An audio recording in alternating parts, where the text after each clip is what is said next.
Take your gaming to the tabletop with your friends and ours, Adam and Kara, on YouTube at Crunchy Cozy Games. Get your next board game recommendation with top 10 lists, curated looks at classic games and emerging new favorites, and conversations about everything they love in the world of board gaming. No matter whether you play for a challenge or play to unwind, Crunchy Cozy Games on YouTube has something for you. Subscribe to Crunchy Cozy Games today.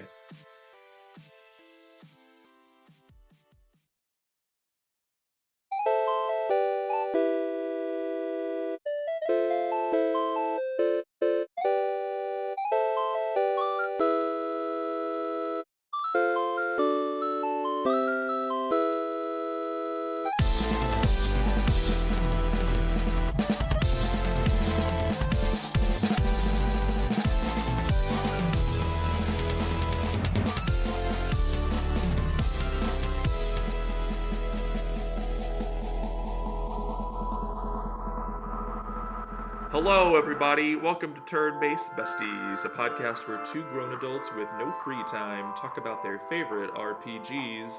I'm DJ. And I'm Sam, and we're besties that love to game. Yeah, we do. What were we just talking about? I actually kind of forgot. It was really important and really amazing. No, it's just normal stuff. I don't know. I think I was saying that. Oh, you were talking about your audio and your headphones, and I was talking about how my throat is a little scratchy, and I don't know if I'm coming down with something, so I could sound off. Just the normal obsession about our audio at the beginning, which yeah. You know, I just posted this. I just put this on our Instagram account too. That this is going to be the last episode that we record with Zoom, and I'm going to switch us over to Riverside. So if anybody, if people are like, we love turn-based besties, but man, we hate your sound quality, then you get ready for the next episode, people. It'll be even cleaner. Is it a lot cleaner? Yeah, it totally is. I just feel nervous to do a big, massive episode on it for the first time. So we might do like a little mini episode in the next like couple weeks just to test it out. Sounds good to me. Cool. Sam, I as usual, we text like every day, but I haven't like heard your voice or seen your big beautiful face in like 4 weeks, I think. It's been a while since we've chatted. Sometimes I think I'll give you a call and then I'm like, but wait, if we talk a lot right now, will we miss out on just amazing banter tidbits during the podcast? No, I know. I've thought the same thing. I'm like, we used to talk all the time, and now we're like trying to save it all for the pod. Just saving it up. I don't know. And we still talk, but yeah, not maybe there's like a session like that I would call you like, once every couple weeks that I don't. So, but I still call you like every couple weeks, so it still works. I know. You used to call me more often. It's fine, Sam. It's fine. I'm not sad and lonely about it. It's okay. I also used to call you more often too, so I'll call you again. I'll call you. Okay, we have our special little dates here. It's great. I love it. I'll call you tonight even just to check in. There you go. Very good. Yeah. Well, that's good. I'm enjoying my final few days with just two children. Ugh. Oh my gosh, that's right. Oh, you'll have a third child by the end of this week, won't you? Maybe. By the end of next week for sure. So yeah, by the next time we record an episode, I would say. So this is my last episode with two children. Oh my gosh, and it's my last episode with you having two children too. This is really more about you. I know. Much more. Yeah. But so, I think it'll be a while before I have I don't know, we'll see. Before I have interesting things to say about the littlest one. However, I do have some funny things from the other ones. So in our classic Daddy Tell Me Everything You Know segment, basically while we were driving home again, In mentions, Daddy, tell me everything you know about tornadoes. Why do they spin? And again, the theme now is that I don't know anything about what she asks. She's already able to ask questions that I don't know anything. Well, I knew it had to do with pressure and temperature and different systems meeting. So then I had to look it up a little bit more. And it is basically kind of that. And then, but it's the just like the vortex in your sink or your bathtub. it's kind of a similar like above and below temperature difference and pressure difference, I believe. And so though it's a mixing above and below that causes the vortex. And I guess I thought it was fronts meeting on the side, but I believe it's above and below. I'm not a meteorologist, don't hold me to that, but I think that's how it happens, which Oh, is kind of cool. cool. So anyway, so she asks questions and then I try to learn something. Yeah, so we have the new little one coming, and we told in the name that we were planning on naming this little one, Mm-hmm. and in thought that that was cute and was laughing, but then very quickly decided that the actual nickname, because she likes nicknames now, for the new child was going to be Glowy Deets. I mean, I've got to tell you, Glowy Deets. the only reason why I'm not cry laughing right now is because We your already wife told you. yeah, your wife texted me that this weekend. Otherwise, like I we were losing it this weekend when we heard that. And we were saying glowy deets is something that N won't remember in like a No, month even. no. And in 10 years, I will still remember that she tried to name your youngest glowy deets. Yep, that was a great nickname. So Glowy Deets. Hmm. Maybe that will be. Who knows how nicknames come for certain children. Our oldest named her gave a nickname to her one of her grandmothers that's not her name or anything to do with it, and that has stuck. So N is good at nicknames. So Yeah, she maybe is. maybe this will stick. And then also N has just started losing teeth. I think I might have mentioned that on the last one, but she lost her second one, and Oh. we had the tooth fairy come again.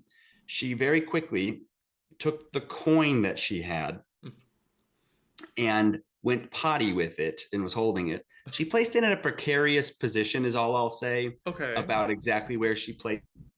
And then it fell into the toilet, and she didn't realize it. My wife realized it, knew that it had gone in the toilet, but was not going to reach in and get it. So instead of, and was not going to call me to do so. So just acted like she didn't hear that it fell in, let in, flush the toilet, flush her newly found coin down the toilet, and just move on and act like, oh, I don't know what happened to your coin. So within moments of getting her tooth fairy coin, in had flushed it down the toilet and lost it. No. Wait, are you giving her actual like currency or do you have like special tooth fairy coins? We just go to the junk drawer that has coins and look for the coolest one. Cool. And this time we had I believe it was like a Mexican peso coin or something, I believe. I don't even know, but it had like silver on the outside and gold on the inside and looked kind of cool. And so she was pretty excited about it. The Oh. good news is that we also did a little toy. So she kind of just focused on the toy and forgot about the coin. So we were okay. We were lucky. Okay. That's But nice. yeah. So, and the last thing I will say, I have a lot of stories, I guess, today about the wee ones. But the beeps. Um, yeah. Uh, so in also initially when we would whistle or I would whistle or somebody would whistle, she became very upset that she couldn't whistle. But then she discovered that she could whistle, air quotes, Uh-oh. and she does this thing where she goes ah, and it's much higher than that, and that is how she whistles, and she's very proud of her whistle. Being an audio, I don't even think it matters. Being an audio podcast here, obviously, I think people can still tell what I'm doing is not a whistle. No, that's Um, true. Can you do it one more so, time actually for everybody? Oh my gosh, perfect whistle. I mean, and it's always like that. I can't And whistle as we know, so. sometimes she even places her fingers in her mouth, like somebody that whistles with their fingers in, and just goes ah with her fingers in her mouth. Anyway, so she's heard somewhere, I'm sure, that when you lose your teeth, it can affect your ability to whistle or something. So she made sure to show us that after losing her second tooth, she could still whistle. She said, "Oh, Daddy, look, it's okay. I can still whistle." Oh, So baby. it's very She cute. sure can whistle. I Anyway, that's all the kiddo stories. I'll fill everybody's eardrums with. I what you say whistle, and last night on Reddit I was actually no, it was on TikTok first, and then I went down the rabbit hole on Reddit that whistling outside at nighttime is apparently bad luck.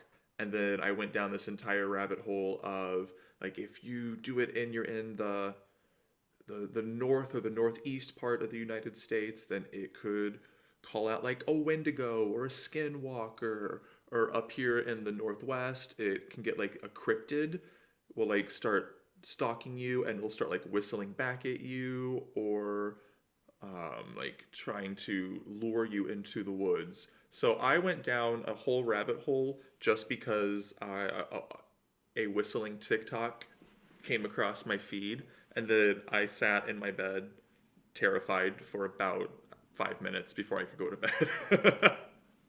None of those things are real except whistling. Whistling is real. I mean, I know none of those things are real except in nighttime. Nighttime is real. Except like there's like a 1% part of me that's like, but wait, what if? I mean, and I can't whistle. I can't whistle anyway, so I'm never going to test the theory.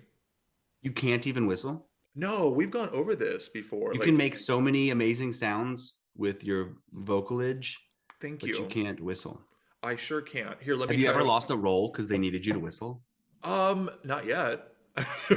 I mean, maybe I have. I just didn't know.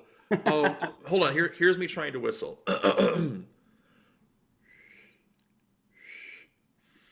Hold on. This is wonderful audio for a podcast.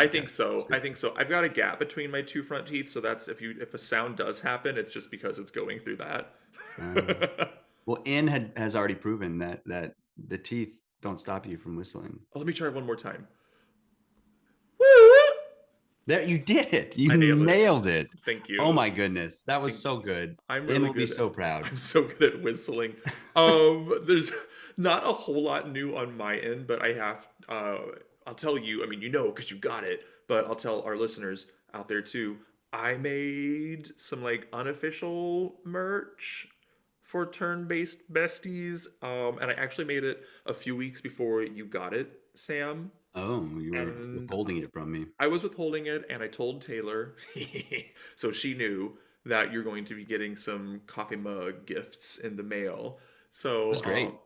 There was so much fun. So if anybody wants some TBB merch, email us, hit us up on our Instagram. What makes it unofficial is that we don't have a store where somebody can buy it. Technically, that's why it's unofficial. I think so. Yeah. Okay. I didn't know what official versus unofficial merch is. Yeah. Like we own the images and everything to it, but like we just aren't selling it. So. Okay. Maybe we could. I don't know. Maybe we could. Well, that's exciting. Get the info out to the people. Get some TBB merch. I don't know. Let us know if you want coffee mugs. That's what I made. Or like they're very nice. I love the green. The green is on the inside nice? Too. I like the green. It's really nice. I made like a kind of post about it on our social media, but I'll take an actual photo of it on each side and the inside. You posted us with it, right? So post post like just the mug. Just the mug. Just that mug. The mug. Last one was mug with our mugs, so now just the mug. I really missed a hashtag with that. Darn it. Mug with the mugs. Mug with the mug. Mugs on mugs on mugs. Oh my goodness. Sam, we are reviewing just kind of a massive game today. Massive. Have you finished it yet? No, I'm in December and I've gotten up to 200 plus floors, so I will finish it. Oh sure. Oh yeah. I mean, so. I'm impressed that we got so far and you finished it. I think that's impressive. I think we did a good thing. I think we did. I like how we haven't even said the name yet, even though people who are listening to this episode should know that. I mean, won't it be like tagged on the episode? Yeah, it totally will be. I'm just like, we haven't actually said we're reviewing Persona 3 Reload. Made when things fall apart. What matters at the end is how you left the mark. Fire in my soul, fire in my heart. Till you see on the other side of stars. Oh, the journey starts from where we did first step. No one's sure what lies beneath me more than breath. Roads may be rough and tough, but we will be somewhere. Nothing easy, get up and go, get it go.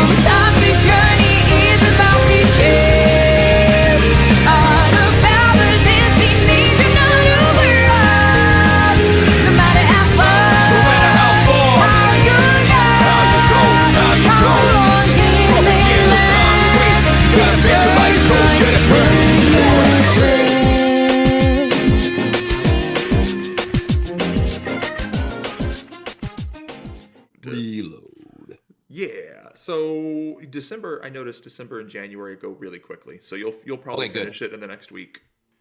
Good. Yeah. I just need to find some time. I am kind of rushing here at the end, so I did the same thing too. I think I should hopefully be able to finish it quicker. But I as we talked about before, I've been going seemingly slower. I don't know how people go as fast as they do through this game, but I am also a slow gamer, so that makes sense. You But and I it's both okay. are. But let's talk about the game here. So Persona 3 Reload. Yeah. Overall, so this is a remake, a kind of basically a total remake that was released on February 2nd, 2024. Mhm. So just a pretty recent game here. So originally, though, it came out on the PS2 as just plain old vanilla Persona 3 in 2006.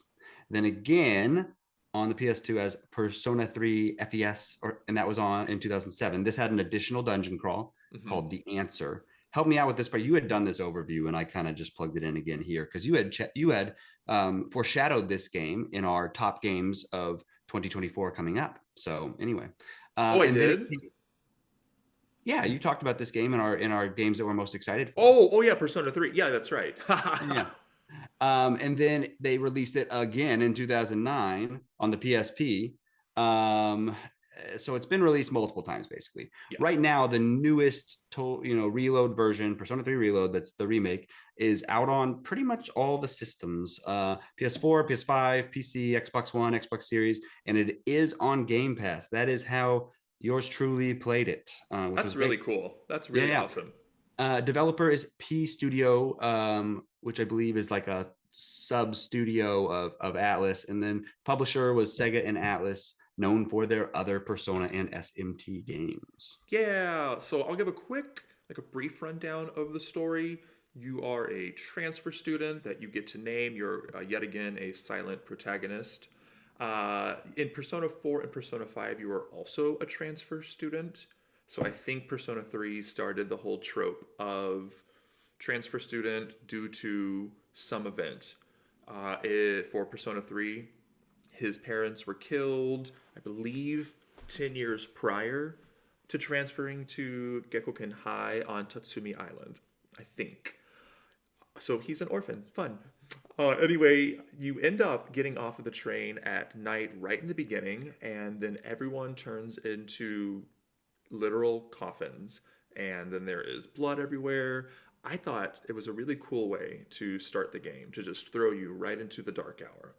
So Yeah. then you make your way back to your dorm, and the dorm has like a few people in it, and it's co-ed, and there's no supervision, and I don't think that's really ever addressed, and I think that's kind of funny. But there you go. And you, you right, you meet Yukari and Mitsuru, and also Pharos right away. And after a few days, you're attacked on the roof, and then you awaken. You as the protagonist, you're awakened to your persona powers, and then you automatically join SEAS, which is the specialized extracurricular execution squad to fight shadows during the dark hour, a mysterious 25th hour after midnight where everyone who does not have the potential turns into a coffin. I think they say transmogrify in the game. I think I heard that once or twice. Yeah. Yeah, transmogrifies into a coffin, and shadows can come out and kill you. So the party members encourage you then to explore this creepy tower that takes the place of the school during the dark hour. It's called Tartarus, has over 200 floors filled with shadows.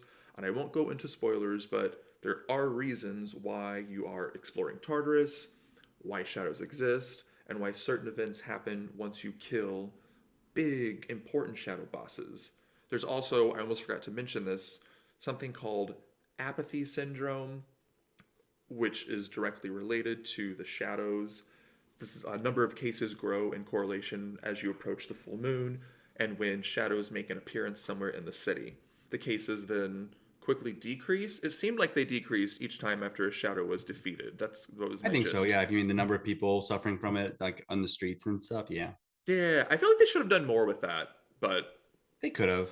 I agree. Yeah, and I think as you kind of alluded to, maybe not as heavy theme wise as Persona 5 always, but definitely some heavy themes. And I guess I would say trigger warnings for certain people getting into the game with the coffins. And then specifically, I would say the way you summon your personas is pretty shocking, and you kind of get numb to it since it happens so often, but it's a pretty um, significant event, and I would say definite trigger warning with that one. It is. It's a definite, appropriate content trigger warning for sure. How these kids call out their personas in Persona 3 is they take this thing called an evoker, which looks exactly like a pistol, looks just like a gun, and they point it at their heads, and then they shoot, and then their personas are released.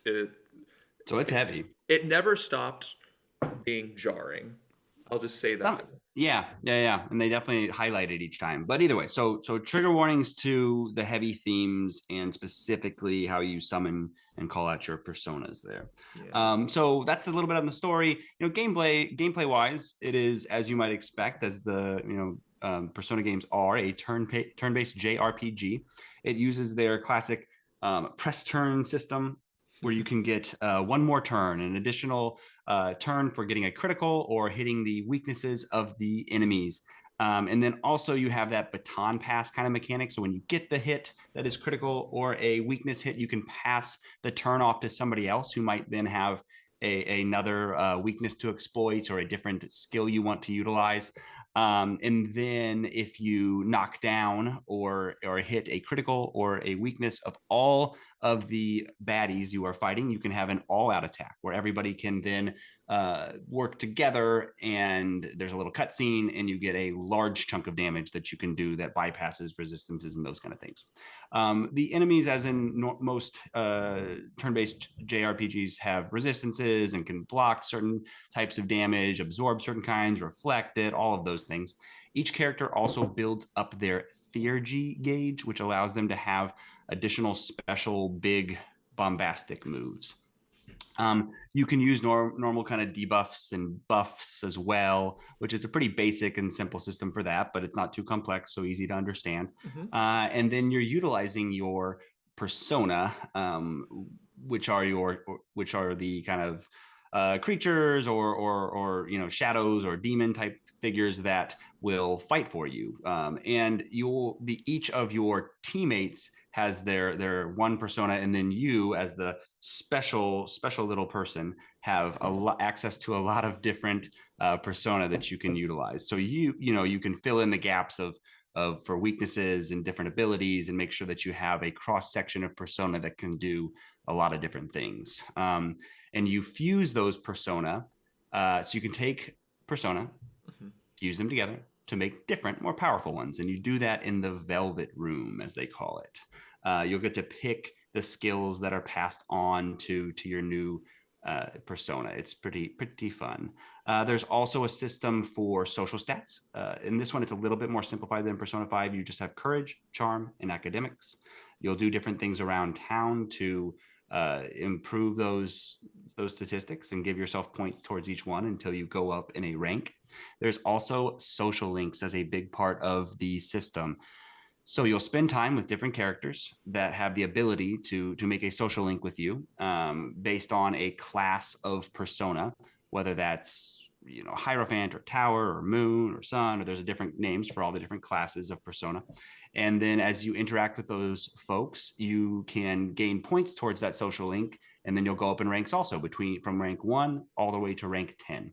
And doing so, eventually when you get to rank 10, it allows you to get I believe you get a special buff when you go into Tartarus to fight the shadows there. You also get access to a high level persona that you can fuse in that class of persona.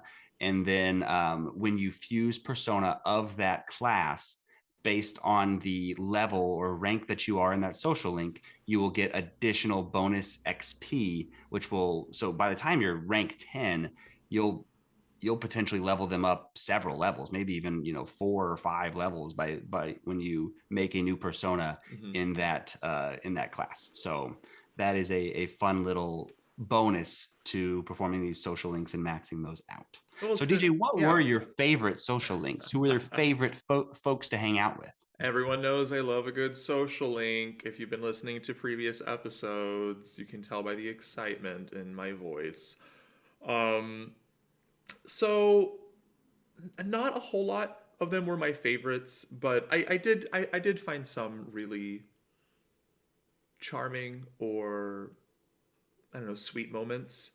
So the Sun Arcana Akinari and the Temperance Arcana Bebe. I liked both of those. I thought they were sweet. I thought the Sun Arcana was really engaging, and I thought it really fit the theme of death. The overall theme of Persona 3 Reload is certainly death, and not necessarily death as in dying. Sometimes death, just like the Arcana, meaning ending one chapter and beginning something anew. In this case, for the Sun Arcana, the dying young man, he really is dying. And I thought it was a really beautiful way for your social interactions to help this man, young man who's 20, I believe, pass on into the afterlife. I thought it was really sweet and appropriate for the theme. Bebe was just a cute, fun story. I kind of felt sorry for him since he was the French foreign exchange student living in Japan. So, I thought it was kind of fun to complete Bebe's and Akinara's Arcana. And I think I ended up completing all of them but two. Okay. I Nice. think, and there were others like I liked Marumuru, the athlete. Hmm. He was engaging, and I thought a good portion of Maya, I believe, the hermit social link. She was the little girl. That was fun. I liked some of your favorites that I see that you've written down too. They were fine, but nothing was super engaging. Yeah. Yeah, I like the old couple. I think it was Hierophant was the class there. Yeah. That was just charming and sweet, and it was nice to go and hear their kind of backstory and their connection to their family and the tree and those kind of things was nice. And then I just thought it was funny going into the club and going upstairs, and there's this crotchety old man that's up there like smoking and stuff, and you get to talk to him, and that one just kind of made me chuckle. So I liked interacting with him. Yeah, so I the social links were not necessarily my favorite aspect of it, but a few of them did hit with me. And I think that's what's nice is there are so many of them that somebody is going to connect with you. And I did like also that when you try to pick the correct responses for you get additional points basically if you pick the correct responses for how you should interact with these social links. Yeah. I thought they did a good job of being true to what it felt like. You felt like there was a personality to that person and goals and aspirations and the way you responded. The correct choices generally fit the character pretty well. It does. You notice and you start to pick up on their personalities by the fourth or fifth level with the old guy who was absolutely one of my least favorite ones, by the way. But with him, the correct response was usually the crotchety, short, more aggressive answer for him. Yeah, yeah. You didn't like that. I thought it was funny. Oh, he was so he was just a Crass jerk. and He was yeah, so crass and he was a jerk. I didn't really here, let me tell you the ones that I didn't like. yeah. Go I ahead. didn't I didn't even finish Kenji because I just thought I don't want to help you date your teacher. That is weird. I'm not interested. I'll get you to level 4 so I can visit the old man basically. I think he was the prerequisite for that. Yeah. But after that, I didn't hang out with him ever again. He would like text me on Sundays, and I'd be like, "I'm gonna ghost you. Sorry, I'm not gonna talk to you." I didn't hang out with Yuko very much either. She wasn't super uninteresting. I didn't really end up hitting it off with her, and then I think she was harder to hang out with. I think she was available for fewer days. Mm. So by the time I got to the end of the game, I was like, whatever. I So she was also one you didn't finish. I didn't finish her. I didn't finish her or Kenji. So the strength and the magician arcana, I think I got them to both level 4 or 5, and that was it. Just forgot. Yeah. Yeah, I So just kind of forgot after that. I also didn't really love. I'm gonna get so much hate from Persona diehard fans, but I didn't love Tanaka. I mean, he was fine. He was goofy, a goofy evil, quote unquote evil devil character. He definitely fit the devil arcana. yeah. Sam, for you, Tanaka makes the appearances with like Tanaka's amazing commodity things, that makes an appearance in Persona. I think in Persona 4, definitely in Persona Oh, 5 also. okay. Okay. So he's a recurring theme. Yeah. Okay. So yeah, I guess my least favorite ones. Did you have any other least favorites, or were those mostly your Oh least no, favorite? those were them.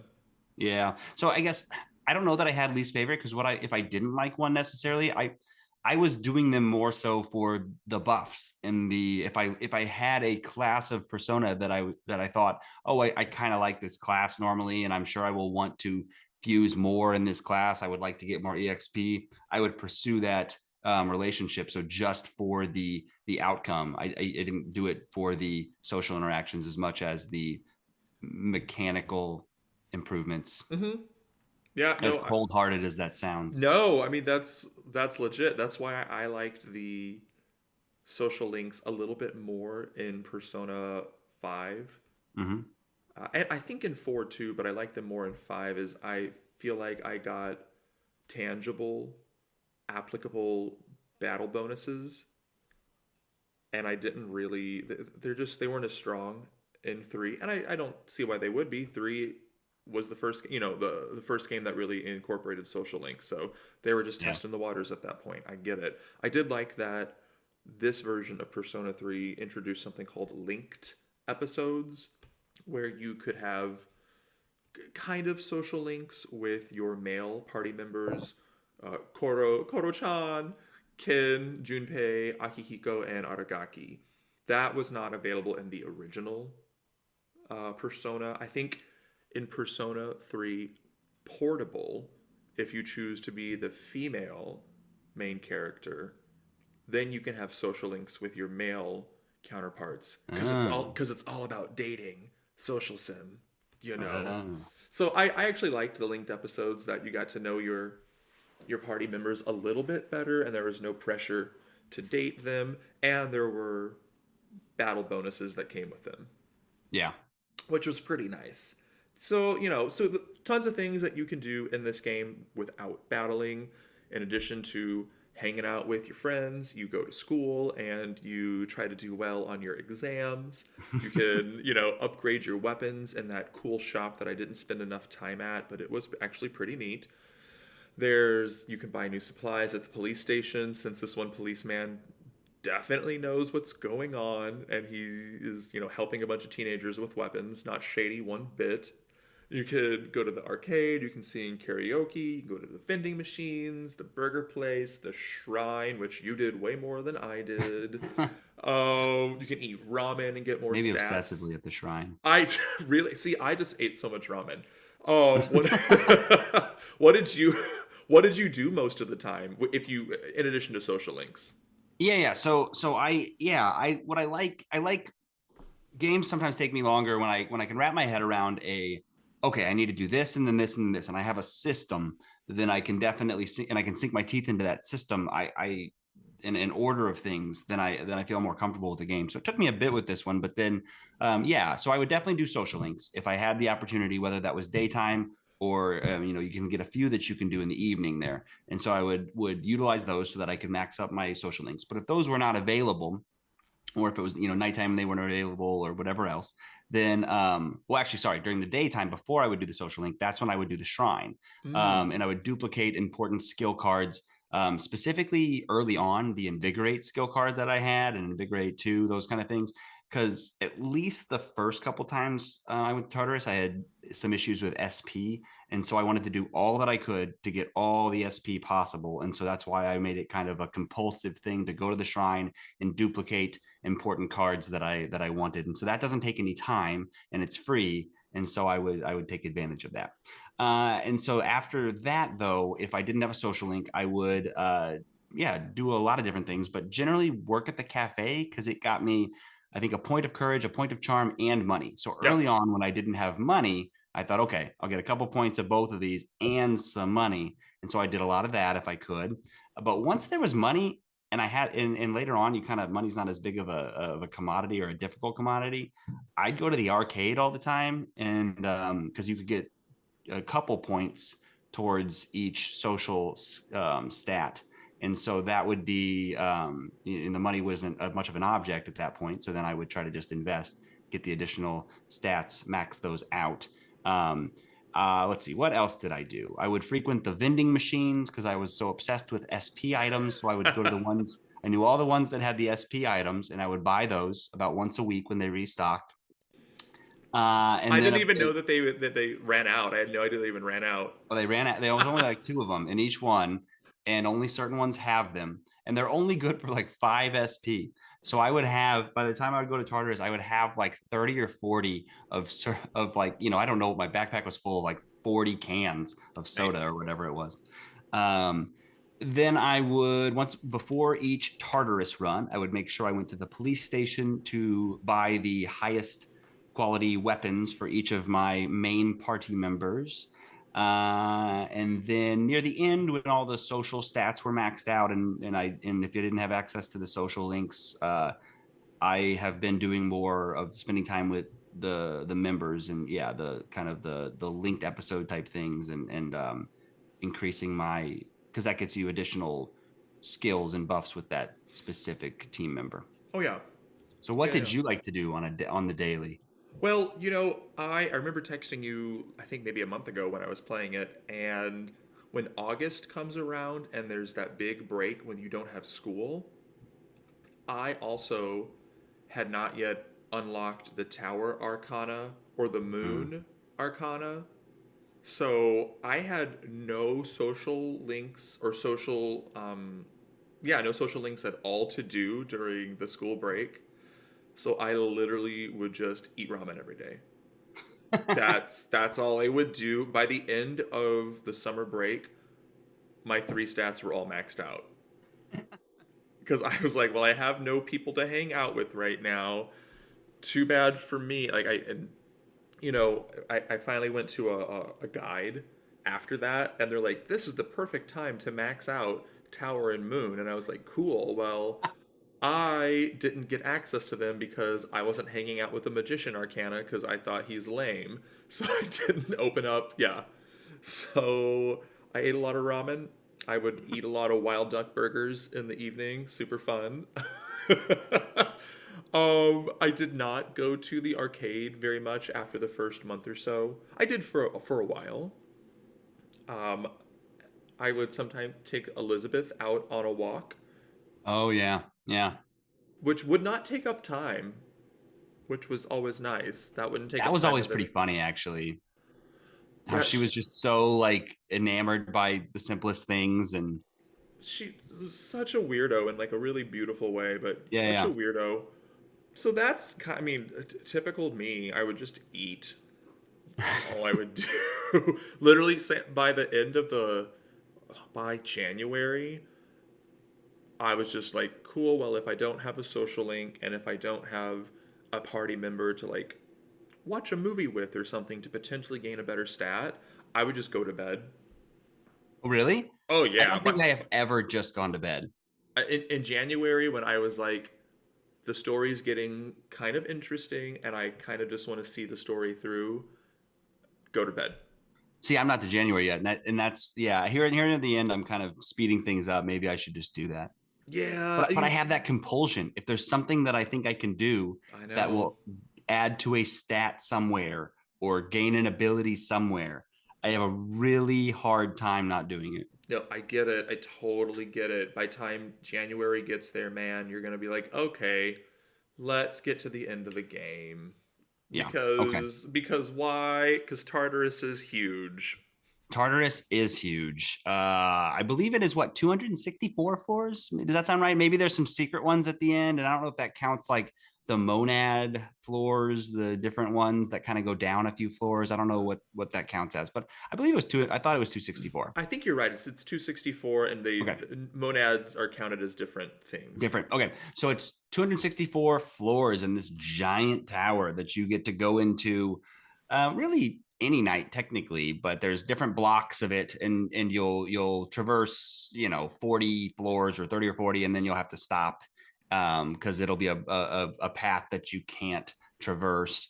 And then there's also certain floor bosses. So you have shadows, normal shadows on each floor. You'll have loot. You'll have things to explore and look for. Then there'll be floor shadow bosses that are more powerful, that stop you from getting to the next level. Those ones will get you extra XP. They're just harder. And then there's these monad doors, these large red doors, which you can go in, where you can fight even more powerful shadows and get even more powerful loot. So it's just, more and more grinding for loot and XP and all those things. But yes, there's a lot to it. And yes, it takes a long time, but it is probably my favorite part of the game, because I like it's the end game of all the other social links and social stats and things to me. It's the end game of the fusing of the persona to get a more powerful one. And you get to do that press turn system and the turn-based fighting that I love. So it is, my favorite part, I would say, for sure. And let's see here. And then also, so that's the biggest time that or the most frequent time that you will fight shadows. But there are fights outside of Tartarus. You will do special missions outside of Tartarus. A lot of times on the full moon nights and during the dark hour, they'll sometimes have special missions for you to go on. But most of your fighting will take place within Tartarus. And Tartarus looks great. Tartarus looks great. I love how each floor looks a little bit, or each block, looked a little bit different. And I agree with you, Sam. And I'm not a dungeon crawly type of I don't gravitate toward those types of games. But Tartarus never felt like a chore to me. Yeah. So, and maybe because I still had a little bit of that. It's a good story. It's a pretty decent story, and the characters are engaging, even though the social links are sometimes a drag. I think that helped my enjoyment going through Tartarus, because the banter, as little as it was, just helped give more personality. The little party banter. So that is true. It's not just they have that in for some flavor. I think that's good. Yeah. So did you ever? Fun. I would never. They'd always be like, "I'm gonna go scout out the floor," and then you'd lose a party member, and I'm just like, "Nah, man, no, stay here. I'll just I don't understand why scouting out the floor helped you." I did that all the time. They'd be like, but then you'd have 3 people to battle the next shadow instead of 4. I would just go to the next floor almost all the time. I'd be like, "Cool, now I'm gonna follow you immediately to the next floor." I'm understanding why you got through it faster than me. I mean, I still clocked 82 hours on it, man. I know. Yeah, no, you're right. But I'm at 75, and I'm still in December. Yeah, honestly, that's kind of where I was. Really? It's going to be that fast? Okay, we'll see how it goes. I think you have no more than 10 hours. Knowing how you play video games, still no more than 10 hours. Okay. Slow. Me too, man. Okay, well, fair enough. Well, at least, while you're playing, there are some nice visuals. As we mentioned, the Tartarus has a lot going on, but let's talk about in general what's going on with the visuals. So this was a complete, ground up remake of the original game. So that includes all the assets and visuals that you see. Mm-hmm. And so the look, I'd say it's a quintessential Persona look, kind of an anime look. There are even cutscenes that are literally kind of cartoon drawn anime cutscenes. Yeah. But overall, you get that Persona look with kind of taller, thinner character models here. And then there's the consistent blue, green, and black color themes, I would say, for this, compared to maybe Persona 5, which is more the red color themes. Not always, but so they have that blue and green and black aesthetic. I'd say the character models are nicely done. Each one's pretty strikingly different as far as, when you're looking at one character, when you're looking at another one, they make them look different in some sort of way, whether it's the hairstyle or the clothes they wear, but who you're dealing with. I'd say, facial expressions maybe pretty lacking. They don't do a whole lot with that, but whatever, that's okay. Yeah. The locales were also serviceable, but you knew you were in a town, you knew you were in you knew you were in the high school, those kind of things. Yeah. But personally, you're just running around a town, and it doesn't have to be that amazing necessarily. But I also thought that was a good contrast between a normal day doing school, going around town, all those things, and then you get into Tartarus, and it's these wacky, over the top, bright features, crazy things that you're seeing. So which was vibrant and fun and visually striking. And so then if it was probably better to have it more muted and mellow and normal outside of Tartarus. I think that was a good choice to not make it too over the top at all, or just rather normal for the other settings. And so as we mentioned with Tartarus, visually you get a theme for each block that is striking and fun and keeps you engaged visually as you move on. And then let's see, I think a highlight for me would be a lot to do with the persona themselves and their animations and their character models. So whereas the people maybe weren't as I don't know, their character models were interesting to the point that they looked different, but they weren't like, wow, those are a striking character model. The persona, these in the shadows and they were striking. They looked great. Their animations were great. I loved all of those things. The attack animations were really good. The theurgy animations were just fantastic. So all of the visuals in the parts that I think matter, the persona you're battling with, the battle animations, all those things really grabbed you. So I really enjoyed that part. I really loved when you found the weakness for the first time for a shadow. It would be this special background for each of your people, and like there would be this zoom in on your face that would be behind you. I'll post it. I'll post a clip of it on our Instagram. I just thought it was so cool to always find the weakness for the first time or to crit someone for the first time because you'd get this special animation. Yep, they made it pretty epic. Yeah. Also, and I don't mean to give this away to you, and it's not really a spoiler or anything huge, but so spoiled. So spoiled. You and I both have color deficiency when it comes to our vision. Like jokes aside, we both have a little bit of. There is one sailboat made of dots that I can't see very well, and I told you not to bring this up. I'm so sorry. I just outed you as a color deficient human. You and me both. It's such a nice way to say it. Well, I'll never be a fighter pilot. Same. It's okay, but but I don't think either of us are really color blind necessarily. Though that one time you wanted to get me the special glasses was a very kind gesture, and you probably would have cried because I could have I could see different colors. But anyway, when you get into January, after some story stuff, after some big story beats happen at the end of December, and you reach January and your real objective happens, the color palette of the game gets bleaker. And I thought to myself, is there something wrong with my settings? And I did a quick little Google search. And yes, the color palette changes to the original palette of Persona 3 on the PS2, which things in the real world are even less vibrant and more muted. And I thought my eyes were deceiving me at first. And it's a really cool touch to show how, not necessarily tragic yet, but how devastating some events could be if you don't stop them.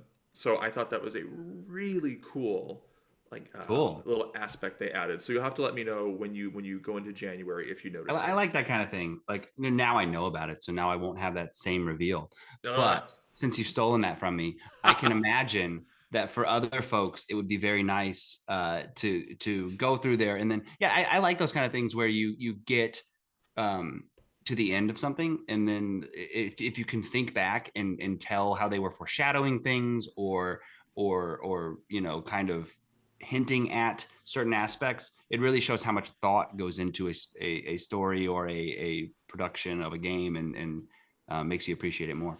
I know. I thought it was cool. So what about so you and I both agree that the visuals really cool.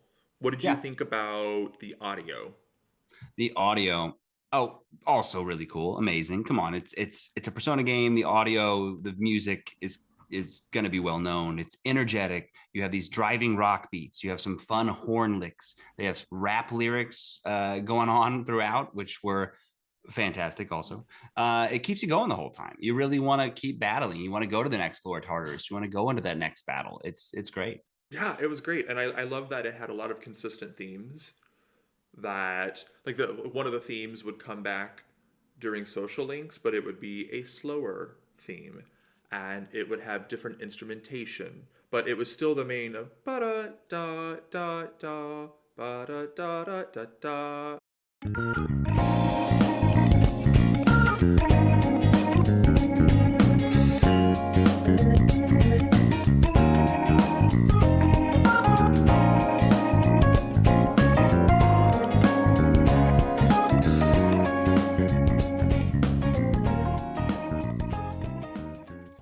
It was just really cool, and I just love the difference. And I think the theme happens three different ways in the Can you game. whistle it for me? I wait. What? How does she whistle? Woo!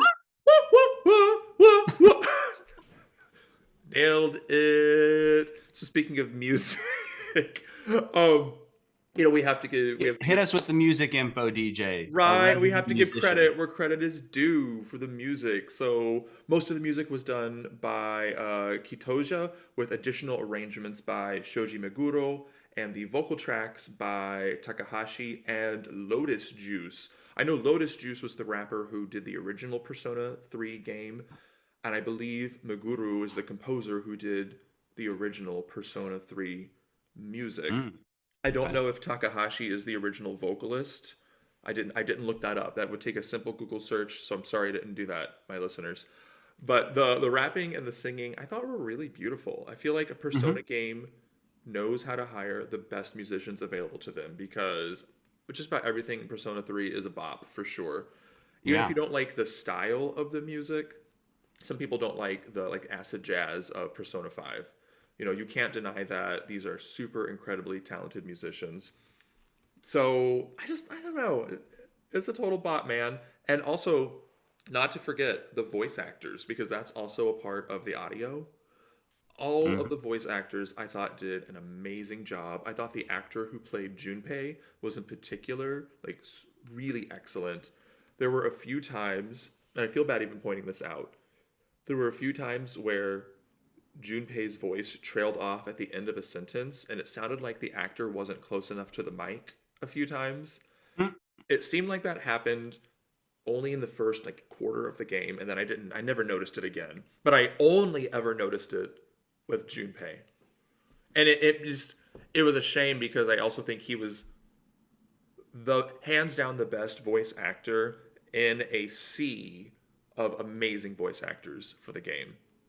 Okay. Also, a cool little touch was a lot of the original voice actors back in 2006 did come back for the game, but they did not voice the original team, because they sound older. They're almost 20 years older now. They don't sound Sure. like they probably can't voice a high schooler as well as they could 20 years ago, but they would voice some of the social links or some of the side characters.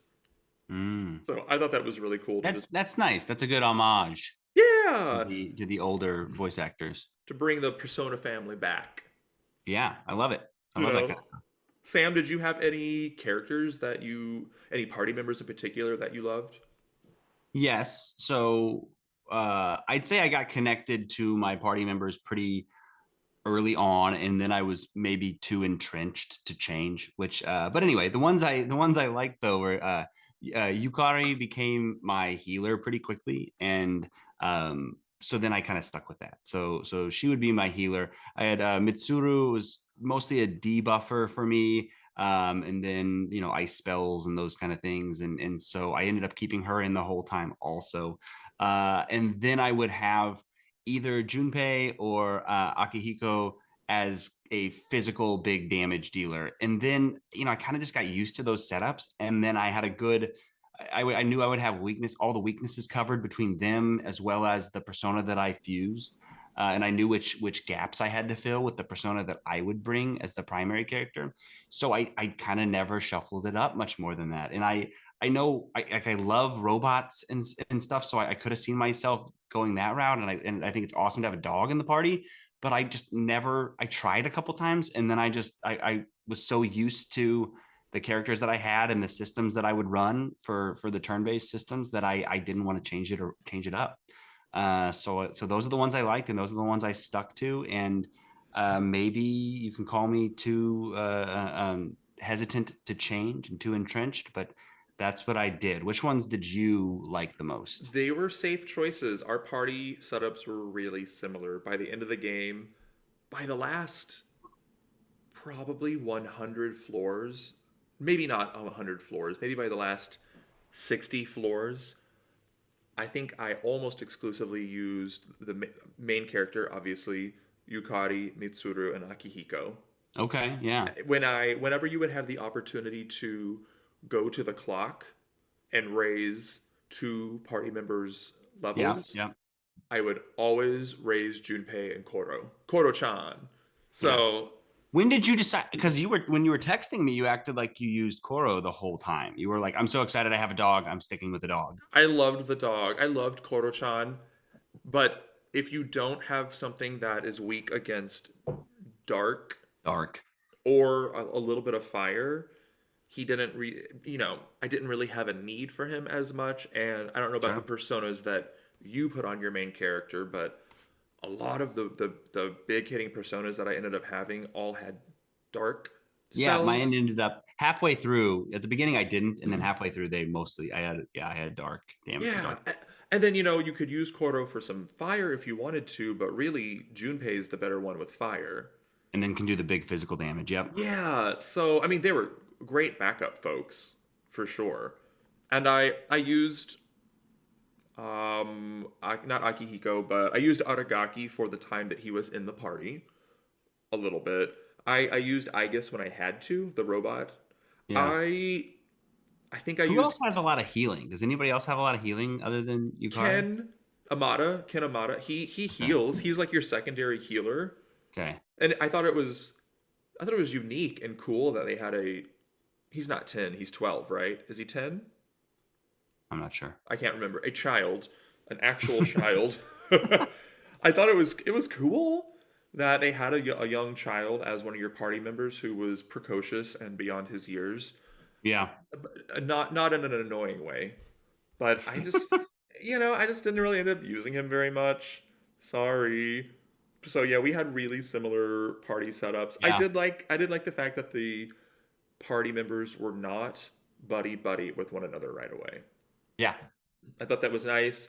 Due to some storyline events, Yukari and Mitsuru are not very close in the beginning, though they do end up getting close, which is a nice touch. Aragaki and Ken have a major issue with one another that you find out later on in the story. And then there's bickering between Yukari and Junpei right from the beginning, which I thought seemed a little forced, but was also it's kind of indicative of that like mid 2000s semi nihilistic banter that is in video games and movies of that time. So it's appropriate for the time, I guess. Yeah, yeah. If they all got along perfectly, it would harm the immersion factor because it's a bunch of high school kids Oh yeah, who were basically randomly selected by who had the potential and who can summon persona to come together. They're not all going to get along. So if they didn't, then it would have made it less easily digested.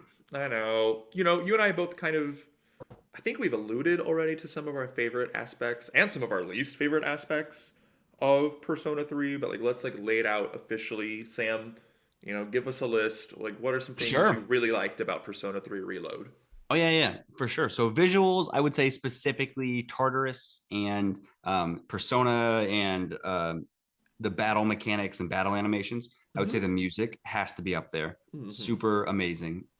I would say fusing the persona. I love that system. So you get to make sure you put them together. You got to make sure you get to pick the skills. You have the right, magic abilities, and then also it's kind of the fruits of your labor when you have been doing all these social links that weren't necessarily my favorite, but once you've maxed them out or gotten them really high up there, if you then fuse a persona that's of that class, then you get all this additional XP, and then they level up a whole bunch, and it really is satisfying. It's a satisfying loop, right? That's what a lot of games are.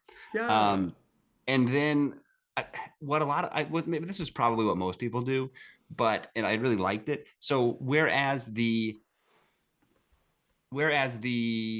turn-based fighting system might not be the most complex, basically the strategy each time I had is how do I get to an all-out attack so that I can take out all the enemies in an all-out attack so that I can ensure that I get this feature called shuffle time at the end, where you get to pick different cards that will give you either money or more XP or a new persona or whatever else. I guess that shuffle time is not a mechanic we mentioned before. We probably should have. So instead of like recruiting persona by talking to them like you might do in an SMT game or some of the other ones and working like that, you get them through the shuffle time and getting a card of that new persona, and then you can just pick it, and then you get that new persona on your roster, and that's through the shuffle time mechanic. And that one was great. So you get if you can get shuffle time, you can get more cards and then more skills and more money and more XP, and then so that whole loop was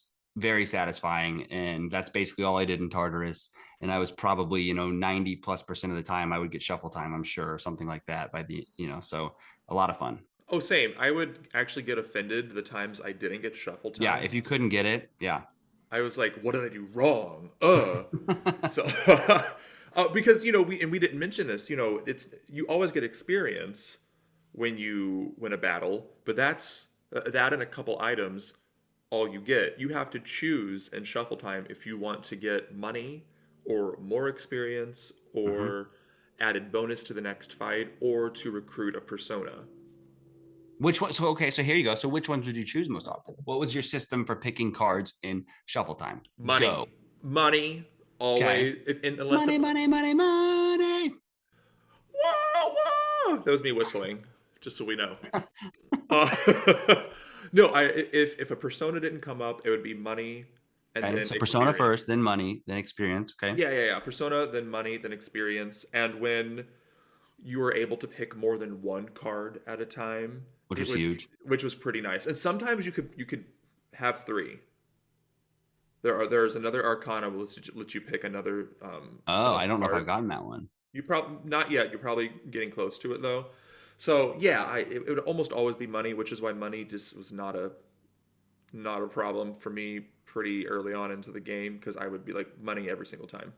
Gotcha. Okay, so my system was Arcana card first, I guess. If there was an Arcana card, I would go with that first. So those are these special cards that give you a special buff. Maybe your all-out attacks do more damage.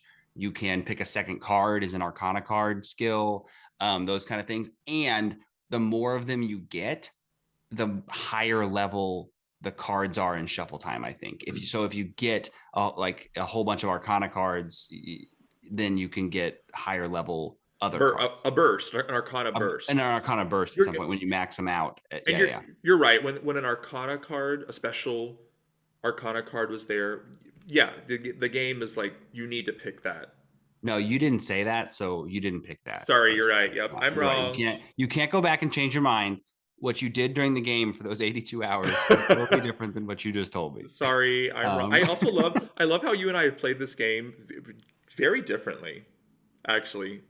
Did we? Well, we're going through the shuffle time sounds similar. Our parties were the same. Oh, I guess our parties were the same. So some parts were very similar. Yeah, that's true. But some parts were very different. But other parts which, look at that. Look how much Persona 3 has to offer. It does. There's a lot for us to talk about. So so I would do Arcana card, then Persona if I didn't have them, especially, and sometimes if I did to get XP if there wasn't any other good options. But I also one thing I didn't like that I didn't know if I was maxed on my Persona stock, if I had too many already. I wish I would have I didn't keep track of that well enough. So sometimes I would pick a Persona and then I had to get rid of one, and I would have picked a different card had I known. But it's okay. And then early on in the game, definitely money would be next early on in the game when money was scarce. Later on in the game, I would pick XP over money. And then if it was a skill card that was something really good, like the Invigorate ones early on to give me SP or something like that, I would pick those. And then the last thing I would pick is the blue ones that would give you like health or more attack on the next battle, the first attack or something like that. Oh, see, I would pick those more often, and I think I picked a skill card like twice in the entire game. Really? Yeah. Maybe I picked two. I have so many skill cards, but the thing is, I can make a persona that has any skill and anything I want, right? Yeah, I that's can true. take them and then I can make them, if they're weak to a certain thing, to a certain element, I can just dodge that element to them because I've got it. That's And true. I can, but the thing is, it hasn't been that hard. I've never struggled. I've never been like, oh my gosh, if I was just resistant to that weakness, I would have won this battle. That's never happened. So maybe maybe that was not something that was worth my time. I know.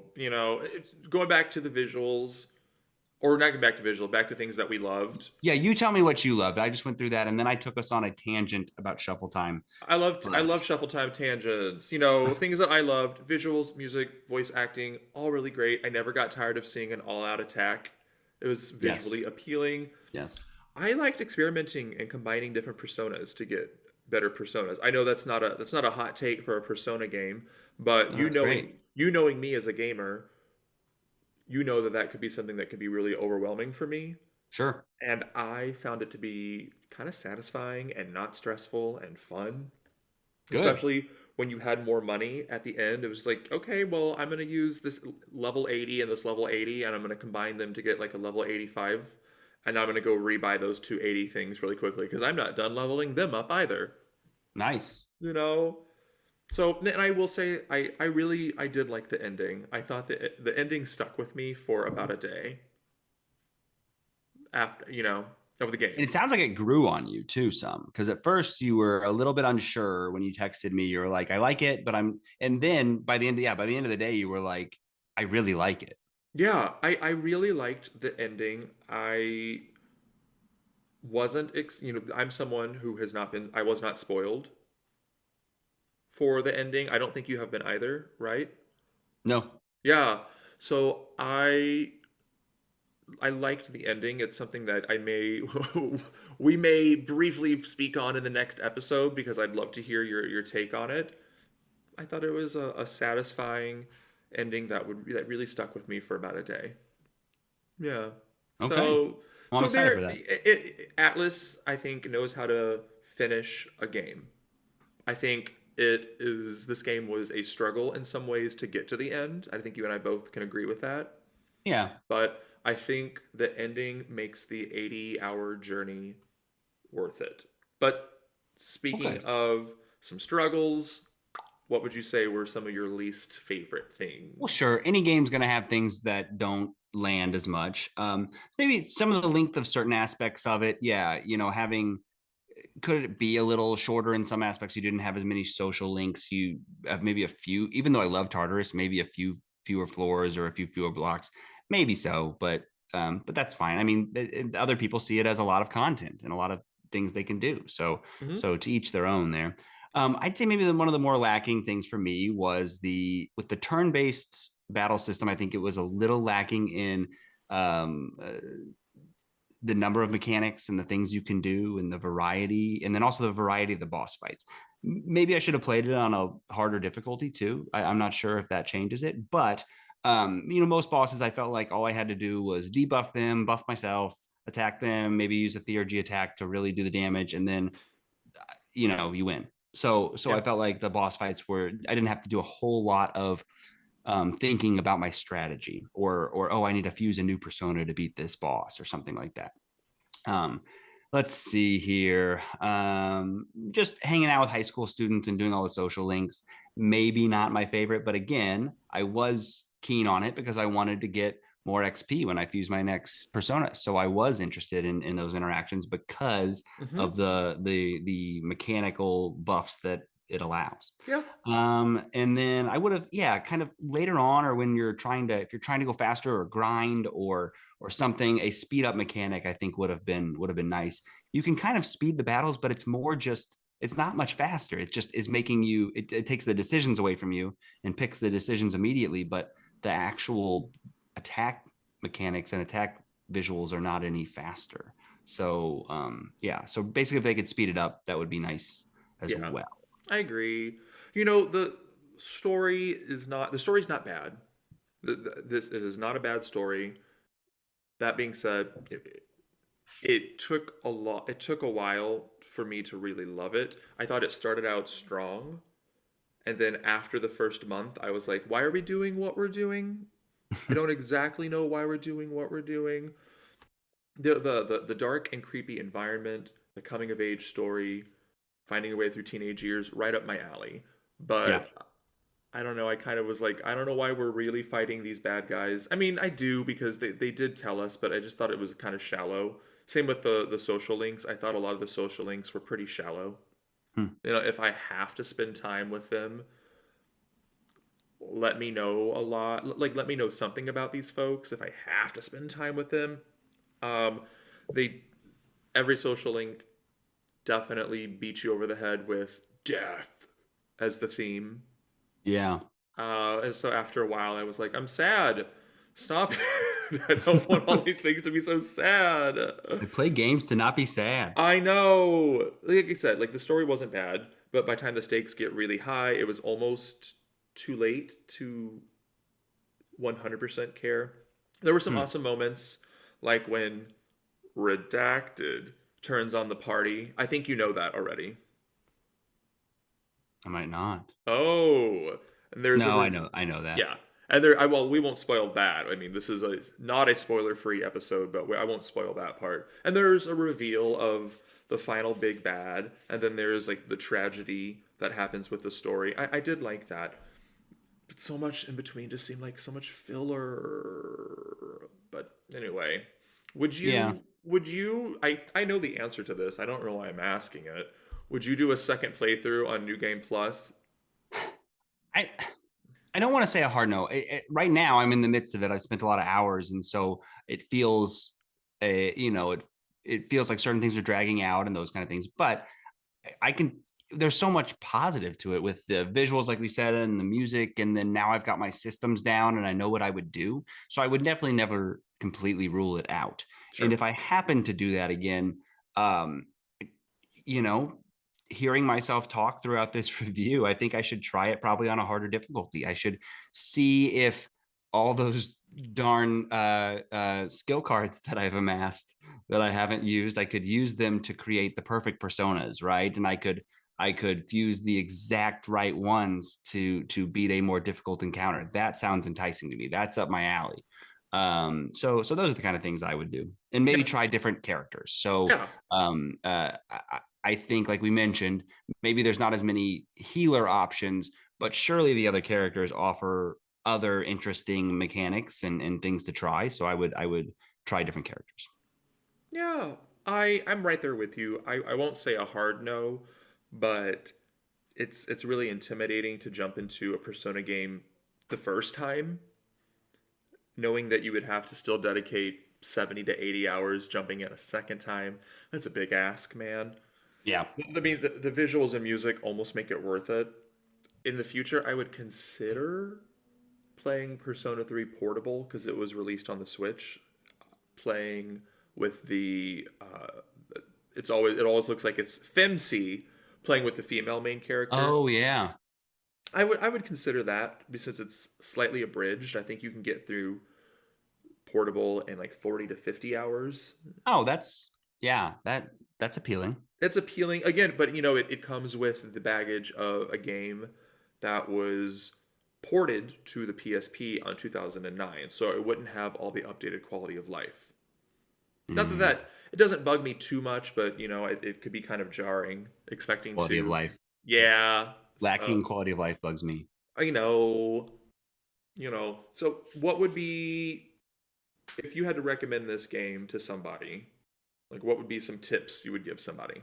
Sure. I think I'm a good one to ask this question to, because I think, as you recall at the beginning, I was struggling at the very beginning, primarily because I just like I struggle to not fight all the enemies on a floor and finish all, like running past enemies, or not finishing things, or not doing things, or not optimizing each moment of the day. I think we talked about that. Like, you would just go to bed. I could Yeah, never make myself just go to bed. I've got to do something with that time to add to the stats and add to the whatever. So it was overwhelming when, and you do so well with guides, and that's why you were so kind to send me guides and be like, oh, I found this one helpful and all these things.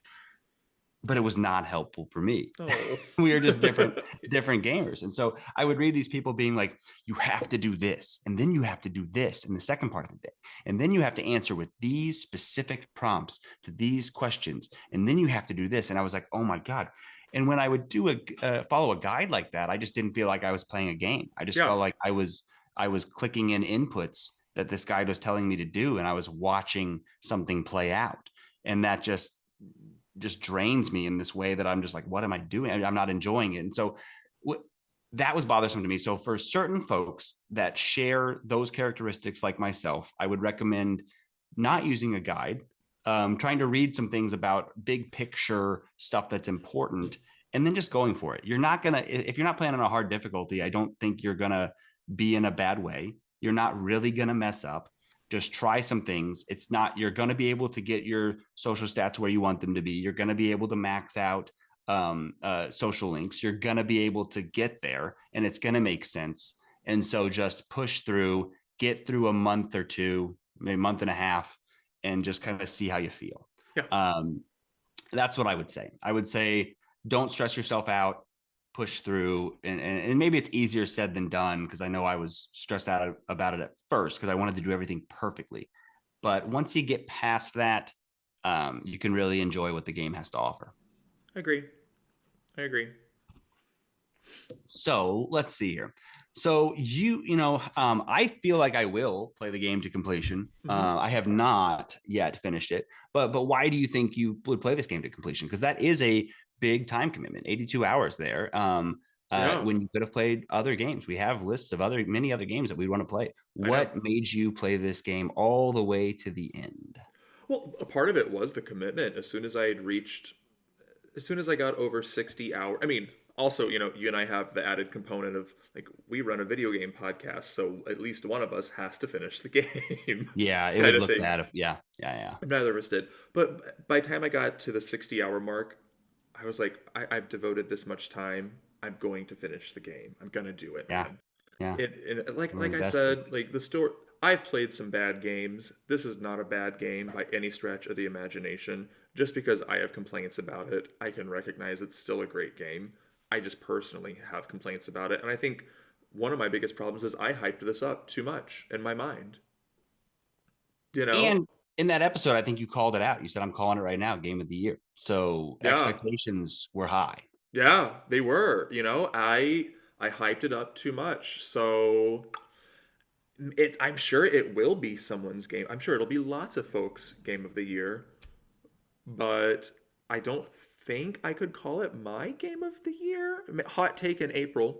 I was going to say, we're pretty early on. Let me check the date here now. Yeah, if someone's going to call me out, it's going to be you. So we'll find out in December if it's a game of the year or not. Maybe after I sit with it a little bit longer. But it does have so much to offer. I don't want to be negative. It has so much to offer. And if you love Persona and if you love those type of games, you're going to get all of that, and you're going to get it in an updated package, and you're going to probably love it. You did. I mean, so, like, Sam, I loved Persona 5 Royal, and I really enjoyed Persona 4 Golden. I like the characters and the story in 4 and 5 better than 3 personally. After your experience with Persona 3 Reload, do you think you'd ever consider playing Persona 4 Golden, which, spoiler alert, I hear they're doing a ground-up remake of? Oh. Or would you consider giving Persona 5 Royal another shot? Or would you ever want to go back and try Persona 1 or 2, which I hear are drastically different, like no social links at all. There's a 5-person party. Everyone can use multiple persona. I don't know. Well, you're selling me on it a little bit, but I've got to think if they're not remaking it, the quality of life is not going to be there for 1 and 2. 5, yes. I do feel like a draw that I could play that again. If I have the time, I think that would be fun. For TBD. Yeah, sure. That's fine. Probably 4 when they make a remake. Yeah, if they make the remake, let's see. Let's see what we got. We'll both do it. Gosh, when I was playing Persona 3 really late at night, I would find myself kind of nodding off to sleep every once in a while because I would be playing for like 3 or 4 hours at a time. And there's just a few times, man, that I feel like I was gonna almost be walking into the dark hour, like almost like I was gonna be sleepwalking, Sleepwalking, Sam. you might say. Oh, I you might might say that, say. huh? Well, that might be the medical moment of the day that What? I'm going to talk about is somnambulism or sleepwalking. We have a fancy name for it here on We do. TBB Why would and podcast. why are you going to talk about sleepwalking as it relates to Persona Well, 3? as you mentioned, the Persona 5 Dark Hour, or Persona 3, darn, Persona 3 Dark Hour, the 25th hour, they're walking around. Everybody else is asleep in their coffins. Mm-hmm. And it's basically like they're sleepwalking, you might argue. And so it made me think, what's going on with sleepwalking? What's happening? So I looked up a little bit on that. So, in general, when somebody is sleepwalking, there's a disruption in that boundary between the wake and sleep state, and they have altered consciousness. And sometimes, commonly, it's poor judgment. So they're not all there. So it's characterized by some poor judgment. So when does it happen, and at what ages? Definitely in younger folks and kiddos, but not the youngest. So between 2.5 and 4 years, it's about a 3% prevalence of kids that do this. It peaks by the time they're around 10. At 13.5% of kids by the time they're 10 will have some form of somnambulism or other parasomnias, I think is one of the words they use. So issues with sleep that are similar. When they look at kind of brain activity, I thought this was interesting. They can do EEGs that look at brain waves. They can do functional brain imaging that shows areas that are more active and areas that are less active. And when they do so, it's this balance of wakefulness and activity with areas that are less active and would be considered kind of in sleep states. And specifically, the areas that are in sleep states are some of the memory areas, like your hippocampus and other things like that. So it makes sense that you might have the motor functions are looking wakeful, and your hippocampus, your memory section, it's sleeping. She's So that asleep. makes sense why you're up and around doing things, but you do not recall and you are not processing all of that. So we have, actual imaging and brainwave evidence of that going on. Cause wise, so it does seem to be kind of genetically linked. So they've done twin studies, they've done population studies, and they've seen that certain folks just seem to have the propensity for it. So it would wager that it is genetic. I didn't see any specific genes linked to it in my quick search, but it does seem to have a genetic predisposition to sleepwalking. Psychological triggers and other kinds of triggers can make people that are prone to it or susceptible to it more likely to have sleepwalk episodes, but Ooh. it doesn't cause it. You're not going to it doesn't look like you're going to have a traumatic event and then become a sleepwalker or something like that. You have to be prone to doing it, and then there can be triggers. So the behaviors that people will do, commonly they'll just kind of sit up, look confused, uh, and seem like they're awake. There'll be different vocalizations, talking, mumbling, screaming, yelling. They can ambulate, walk around, as the name suggests, Mm. maybe even sometimes run. Eating is a less common one, but can happen most commonly with adult women. And then also because of that, poor judgment aspect of it, it could be characterized by eating unusual things.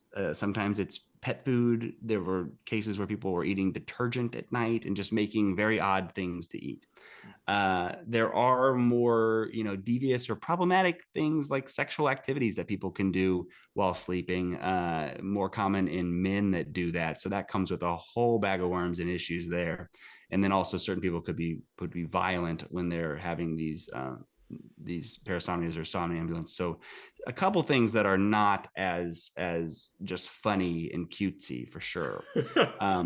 You've also heard, so certain medications can lead to similar states. Maybe you've heard about a lot about Ambien, those kind of medicines that people will wake up and go eat, or wake up and do things and they don't remember it. So certain medicines can cause a similar effect.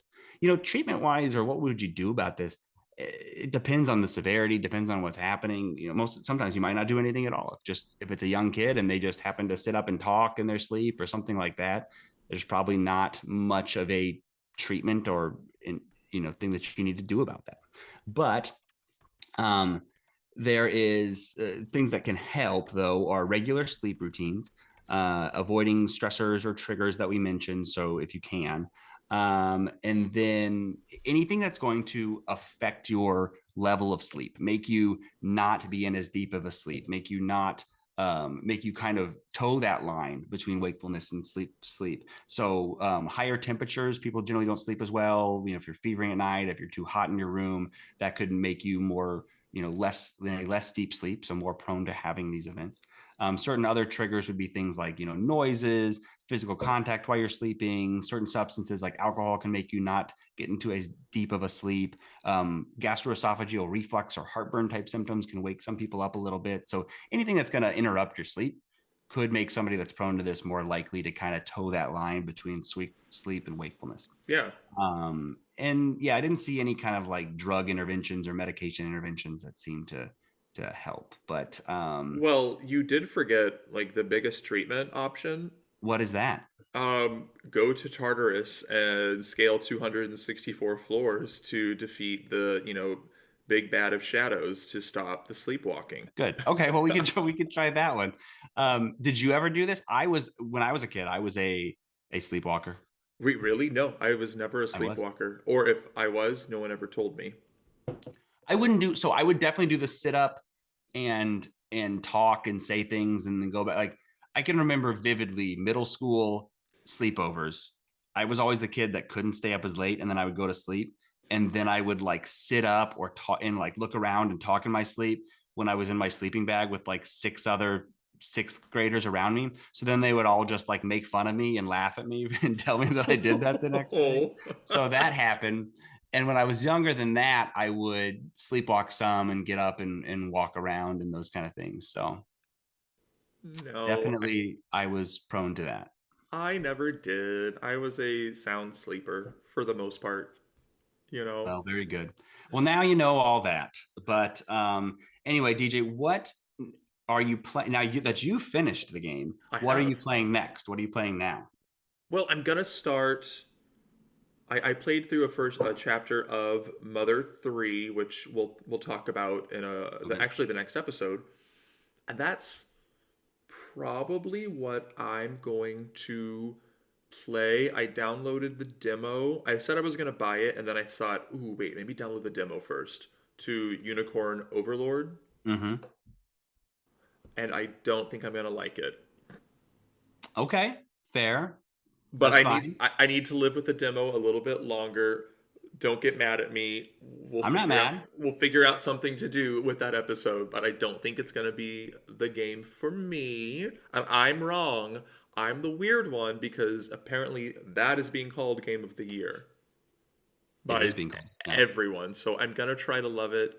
You're hearing it here first. I'm going to try to fall in love with this game.